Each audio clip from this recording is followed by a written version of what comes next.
My question to you is nights like that and stuff like we did, how did you transition out? How did you take the wrap off and transition out?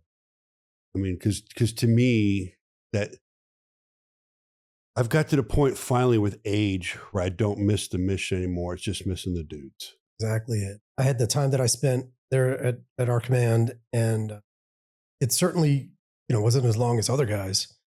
There were guys that stayed there 10, 15 years longer than I did and did another 400 more missions. And it's just incredible. You know, they were reaching out to me. A handful of them were like, "Hey, like Rosie, I'm getting ready to retire. What should I do?" I'm like, "What do you want to do? You don't want to be a doctor or an accountant or a lawyer, then you don't have to go to school. I would encourage you to, but your skills that you've developed over the past 20 years are amazing. This is what industry is looking for. This is your ability to critically think, problem solve, publicly speak, and just lead is what companies are hungry for.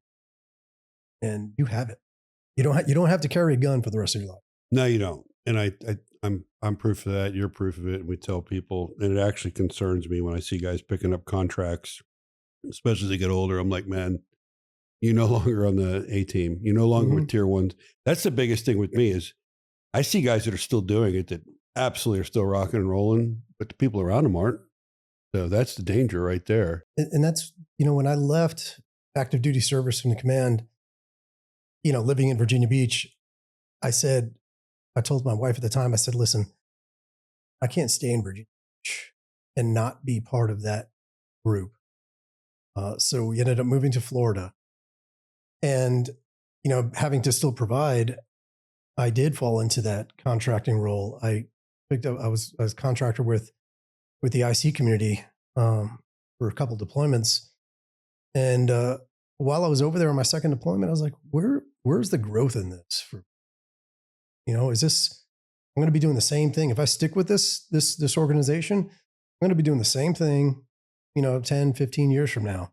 That's just not acceptable." Was the money okay? Yeah, it was okay, but you know, with the risk involved, and you got a family, so I came back to Florida, and I did finish my undergrad. I was happy I did that. I think I was the first person in my family to get a bachelor's degree. So Right. was able to knock that out, use the benefits, the post 9/11 benefits.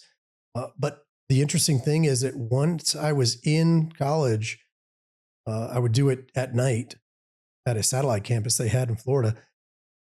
It was the easiest thing. I'm going through these classes. I was like, this is like, I could have done this back right after high school, but I surely wasn't ready for it back then. But once I was mature enough, like I was back in 17 or 18, yeah, it was a breeze. Flew through it because I had a lot of practical on the job experience being in the private sector already. And, to me, it's just another piece of paper. I'm with you. I think, and I'm not against education. I have an issue with a lot of educators, Hmm. but I think if you're going into a field where you said it, if you're going to be a doctor, a lawyer, a marine biologist, something that's an actual trade, you actually have to learn the science. Totally think it's there. But if you're going to get a degree in management, or so, you got it. You already got it, man. So I have never once, the biggest thing I found when I went and said, okay, I'm available to the public sector is everybody that came to me, nobody asked me if I had college. Not a single person. They wanted my background. They wanted my mind. Nobody asked for it. It wasn't even an entry thing. Matter of fact, I think the only guys I knew that were getting degrees at the time were guys that wanted to become a federal agent because of the requirement then. But yeah, I would just tell you, my pitch on it is if you're not getting into a science or academic based degree where you have to have a certificate and you have to have the knowledge, if you're just doing general classes to get the paper, man, get out and get the job. You're wasting Yeah. your time. Yeah. I mean, Because because yeah, like you said, certain careers require it. There are some guys even get into the finance world that won't have the paper that typical, somebody from a Yale or Harvard or Penn has, but they have something else that those academics don't have.